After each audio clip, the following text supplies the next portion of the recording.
வணக்கம் தோழர்களே. நாம ரொம்ப எதிர்பார்த்துட்டு இருந்த மகாராஷ்டிரா ஜார்க்கண்ட் தேர்தல் முடிவுகள் வெளியாகி இருக்கு. அதுல மகாராஷ்டிராவில் பாஜக தேர்தல் ஆணைய கூட்டணி மகத்தான வெற்றியை பெற்றிருக்கு. எல்லா ஊர்லயும் அரசியல் கட்சிகள் கூட்டணி வச்சு ஜெயிப்பாங்கன்னா பாஜக ரொம்ப வித்தியாசமான கட்சின்றதுனால தொடர்ந்து தேர்தல் ஆணையத்தோடு கூட்டணி வச்சுதான் தங்களை வெற்றியாளர்களா மாட்டிட்டு இருக்கிறாங்க. அதே போல ஒரு வெற்றியை தான் இன்றைக்கு மகாராஷ்டிராவில் பெரும்பான்மையான இடங்களை குவிச்சு ஒரு மகத்தான வெற்றியை பாஜக தேர்தல் ஆணைய கூட்டணி வென்றிருக்கிறது. அப்புறம் ஜார்க்கண்ட்ல வழக்கம் போல நம்ம பார்த்ததுதான் ஹேமந்த் சோரன் ஒரு பழங்குடியின தலைவரை எவ்வளவு அசிங்கப்படுத்துச்சோ இந்த கும்பல் அதுக்கு மொத்தமா வாங்கி கட்டியிருக்கு.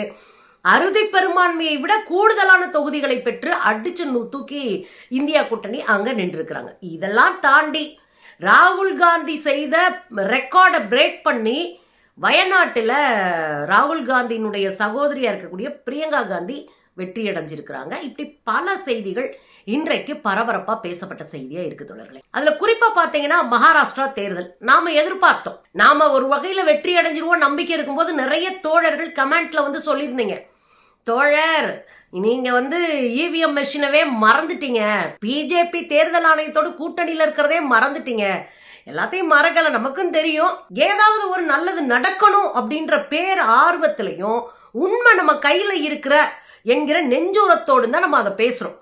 ஆனா சதிவலைகள் பெருவா பின்னப்பட்டிருக்கு. இங்க தேசியவாத காங்கிரசினுடைய தலைவர் கடுமையாக விமர்சனம் செய்திருக்காரு. இன்னைக்கு உள்சதியிலிருந்து அவ்வளவுத்தையும் செஞ்சு ஜெயிச்சிருக்கீங்களே கேடுகட்டவர்களா அப்படின்னு கேள்வி கேட்டிருக்கிறார்.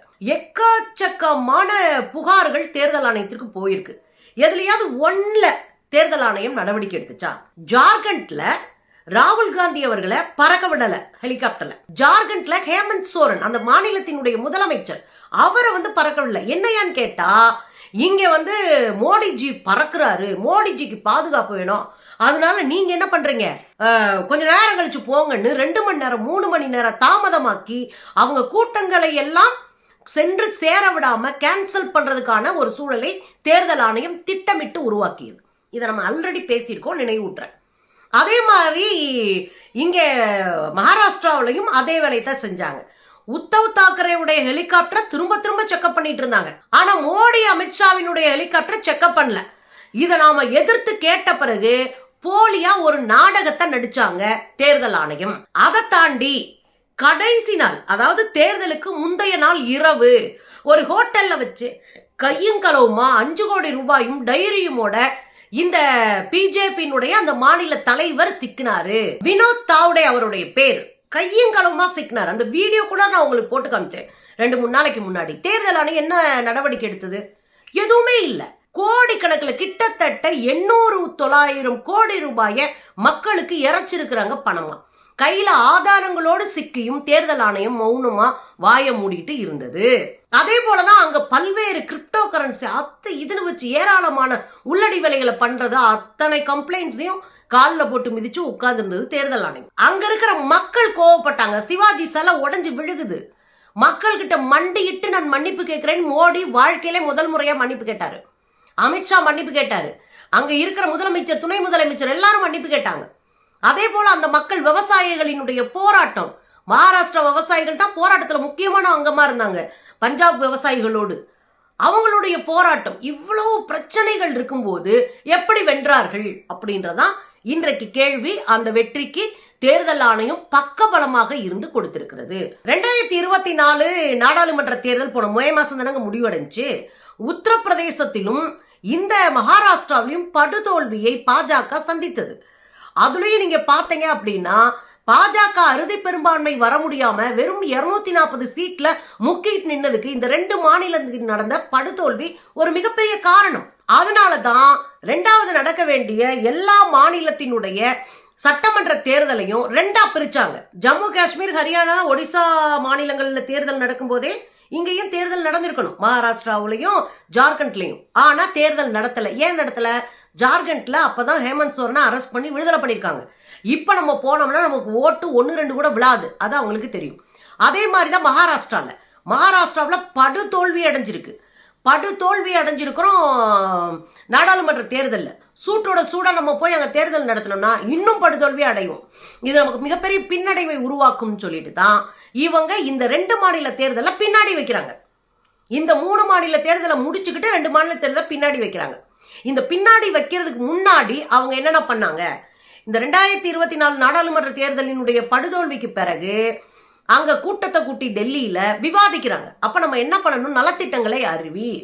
அப்ப என்ன நலத்திட்டங்களை அறிவிக்கிறாங்க, 2047க்குள்ள 50 லட்சம் பெண்களை லட்சாதிபதி ஆக்குவோம், விவசாயிகளுக்கு இலவச மின்சாரம், பெண்களுக்கு 1500 ரூபாய் உதவித்தொகை மாதம் தோறும், அதே மாதிரி மாணவர்களுக்கு மாதம் தோறும் 10,000, இப்படி எக்கச்சக்கமான திட்டங்களை அறிவிக்கிறாங்க. ஒன்று தெரியும், 15 லட்சமே இன்னும் 15 ரூபா கூட வந்து சேரல.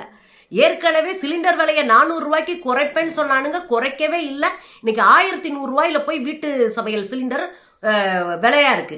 ஆனா 3 சிலிண்டர் ஓசியா கொடுப்பேன்றானுங்க. வேலை வாய்ப்பு வருஷத்துக்கு 2 கோடி வேலை வாய்ப்பு கொடுப்பேன்னு சொன்னாங்க. ஆனா இன்னைக்கு இதே மகாராஷ்டிரா தேர்தல் அறிக்கையில 25 லட்சம் புதிய வேலை வாய்ப்புகளை உருவாக்குவோம்னு உருட்டியிருக்கிறாங்க. அப்போ அவசரமா இந்த 1500 ரூபாயும் கொடுக்கிற திட்டத்தை கையில் எடுக்க ஆரம்பிச்சாங்க. இப்படி எல்லாம் பக்காவா பிளான் பண்ணி வச்சுட்டு தேர்தல் ஆணையத்தோட கூட்டணியை பேசுறாங்க. ஏற்கனவே கூட்டணியிலே முடிமையை பிடிச்சி உருண்ட கும்பல் தான் இந்த கும்பல். இப்ப ஜெயிச்ச பிறகு யார் முதலமைச்சராக இருக்கணும் இப்ப அடிச்சுக்கிட்டு சாகுதுங்க.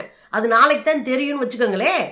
சரி, இவ்வளவு வேலை பார்த்துட்டு போற போக்குல அசால்ட்டா ஜெயிக்கிறாங்கன்னா இந்த நாட்டினுடைய ஜனநாயகம், இந்த நாட்டினுடைய அரசியல் சாசன சட்டம், இந்த நாட்டின் தேர்தல் நடைமுறைகள் எல்லாம் கேள்விக்குள்ளாக்கப்பட்டிருக்கு, கேள்வி பொருளாக மாற்றப்பட்டிருக்கு.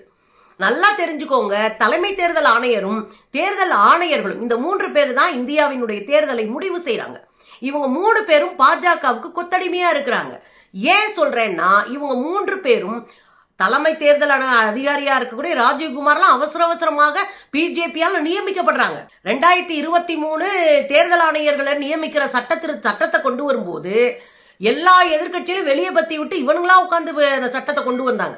அவசரமா ராஜீவ்குமார் போன்றவர்களை தேர்ந்தெடுத்து உள்ள போட்டாங்க. இந்த 2 பேரையும் தேர்ந்தெடுத்து உள்ள போட்டாங்க. இந்த தேர்தல் ஆணையர்கள் இருக்காங்கல்ல, தலைமை தேர்தல் ஆணையர் ஒருத்தர், தேர்தல் ஆணையர்கள் 2 பேர். இந்த 2 பேரும் காஷ்மீர்ல பிரச்சனை வந்த போது, காஷ்மீர்ல 370 நீக்கும் போது கூட நின்று உதவி பண்ணவங்க. இன்னொருத்தர் யாருடானா, இங்கே பாபர் மசூதி இடிக்கப்பட்டு அந்த நிலத்தை புடுங்கி நாங்கள் கோயில் கட்ட போறோம்னு பிஜேபியும் அதனுடைய கூட்டணி கும்பல்களும் கதரும் போது அவங்களுக்கு சப்போர்ட்டா நின்று வேலைகள் பார்த்து கொடுத்தவங்க. இவங்க தேர்தல் ஆணையராக இருந்தால் என்ன விளங்குன்னு பார்த்துக்கோங்க. இது ஒரு பக்கம். அப்படியே இங்கிட்டு வந்தீங்கன்னா ஜார்க்கண்ட்ல 83 தொகுதிகளில் கிட்டத்தட்ட 41 தொகுதியில் ஜெயிச்சா மட்டும்தான் அறுதி பெரும்பான்மை அப்படின்னு அங்க வைத்திருக்காங்க. அதுல 50 தொகுதிக்கும் மேல இந்தியா கூட்டணி அடிச்சு முன்னாடி போயிட்டு இருக்கு. கூட்டணி ஆட்சி அமைப்போம் என்று ஹேமந்த் சோரன் உறுதிப்பட சொல்லியிருக்கிறார். அங்க பாஜக பல்ல காமிச்சு படுகொலியில விழுந்து கிடக்க, அது வேற விஷயம். அப்படி இந்த பக்கம் வந்தீங்க அப்படின்னா கர்நாடக மாநிலத்தில் இடைத்தேர்தலில் மொத்த சீட்டையும் காங்கிரஸ் அடிச்சு தூக்கி இருக்கு. பாஜகவினுடைய தலைவர்களும் அதே மாதிரி அவங்க கூட இருந்த கூட்டணி கட்சிகளும் படுதோல்வியை சந்திச்சிருக்கு. அப்படியே கேரளாவுக்கு போனீங்க அப்படின்னா அங்க வயநாடு தொகுதி ரொம்ப அது ஒரு ஸ்டார் தொகுதியா இருக்கு. அதுலதான் ராகுல் காந்தி நின்று 2 இடத்துல ஜெயிச்சாரு. அதுல இந்த இடத்த ராஜினாமா பண்ணாரு. அந்த இடத்துல பிரியங்கா காந்தி நின்னாங்க. ராகுல் காந்தியினுடைய அந்த பெரிய சாதனையை முறியடிச்சிருக்கிறாங்க அப்படின்னு பார்க்கலாம். ராகுல் காந்தி 3,72,883 வாக்குகள் வித்தியாசத்துல ஜெயிக்கிறாரு. இந்த அம்மா 4 லட்சத்தி சில்லற வாக்கு வித்தியாசத்துல ஜெயிக்கிறாங்க. ஒரு பயங்கரமான வெற்றியை பிரியங்கா வெற்றிருக்காங்க. இனி நாடாளுமன்றத்துல சரியான வேட்டையா இருக்கும். வச்ச ஆளுக்கால அடிப்பாங்க. சின்ன பசங்கிட்ட இந்த பெருசுங்க பூரா அடி வாங்கி மிதி வாங்கி பல்லொடைஞ்சு உட்காந்துருக்கத வேடிக்கை பார்க்க முடியும். இதுக்கடையில உத்தரப்பிரதேசத்துல 5 தொகுதிகளில் பிஜேபி முன்னிலத்தில் இருக்கு. 9 தொகுதிகளில் அங்க இடைத்தேர்தல் நடந்தது. அதுல அகிலேஷ் யாதவ் 3 தொகுதியில் இருக்காரு. தனியா வேற ஒரு கட்சி ஒரு தொகுதியில் இருக்கு. இதுல என்ன அப்படின்னா, உத்தரப்பிரதேசத்துல இந்த குரங்காட்டி சாமியாரு துப்பாக்கிகளை கொடுத்து போலீஸ்காரங்களை வச்சு இஸ்லாமிய மக்களை மிரட்டி சுட்டு பயமுறுத்தி ஓட்ட புடுங்கினாங்க. அப்ப அவங்களுக்கு தெரிஞ்சு போச்சு, இனியெல்லாம் வேலைக்கு ஆகாது ஜனநாயகம், கையில துப்பாக்கி எடு, ஜனநாயகப்படி ஓட்டு போட வர்றவங்களை மிரட்டு, நான் உனக்கு துணை நிற்பேன், காசு அள்ளி எறிவேன். அதனாலதான் அரசை பற்றி உயர்வாக பதிவு போட்டா 6 லட்சம் வரைக்கும் சம்பளம், அரசை பத்தி தகுதி குறைவா நீங்க பதிவு போட்டீங்கன்னா உங்களை பிடிச்சு 4 வருஷம் 3 வருஷம் தூக்கி உள்ள ஓடுவோம் அப்படின்னு குரங்காட்டி சாமியார் புதுசா ரூல் கொண்டு வந்திருக்கு. இதெல்லாம் வச்சு பார்க்கும்போது இனியெல்லாம் ஜனநாயகம்லாம் பேசவே கூடாது. ஏதோ தமிழ்நாட்டில் இருக்கிறனால கொஞ்சம் நஞ்சம் பேசிட்டுறோம். இனி ஜனநாயகம் கிடையாது, அரசியல் சாசன சட்டம் கிடையாது. இனி அரசியல்ல சாமானியர்கள் பங்கேற்க முடியாது. பணத்தை கோடி கோடியா கொள்ளையடிச்சு வச்சிருக்க ஒரு பெரிய கும்பல் தான் அரசியலுக்குள்ள இருக்கும். அப்ப சாமானிய மக்களினுடைய குரல் யாருக்கும் எடுபடாது. இப்படித்தான் இந்த உலகத்தின் மிகப்பெரிய ஜனநாயக நாடு காவிகளால் கல்லறையாக்கப்பட்டிருக்கிறது, சூறையாடப்பட்டிருக்கிறது.